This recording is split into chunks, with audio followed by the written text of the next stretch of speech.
Au lycée de Besançon, le rôle de la clope n'a plus sa place. On a le droit de se polluer, mais pas celui de polluer les autres. Le professeur Nachin et ses élèves de 5e demandent et obtiennent l'interdiction de fumer dans les locaux du lycée Louis Bergaud. On en parle demain matin dans un dossier de la rédaction à 8h30 sur Kiss.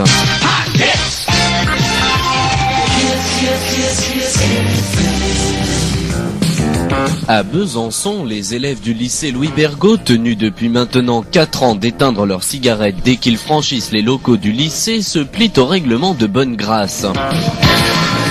La paternité de cette croisade anti-tabac revient à un professeur de lettres, André Nachin, qui est un écologiste convaincu et qui s'inquiète de voir les enfants de collège fumer de plus en plus tôt.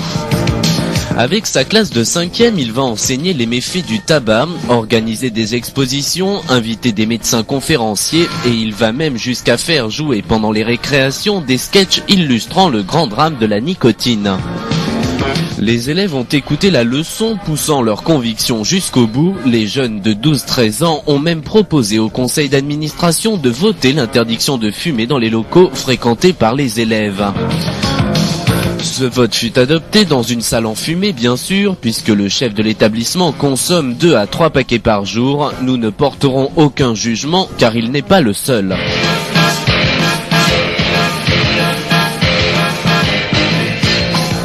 André Nachin ne s'est pas démonté pour autant. Depuis plusieurs années, les affichettes défense de fumée sont placardées à chaque entrée. Depuis l'adoption de la nouvelle règle du jeu, se faire prendre en flagrant délit coûte cher en général.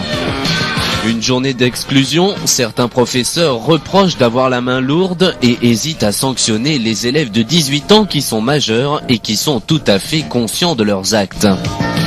La clope, ok, mais hors du collège. Professeurs, élèves enfumés grillent leur tabac hors de l'établissement.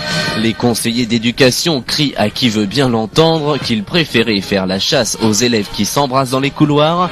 Personnellement, ils pensent que c'est moins dangereux. Jean-Claude Respo, Kiss FM. Music Radio.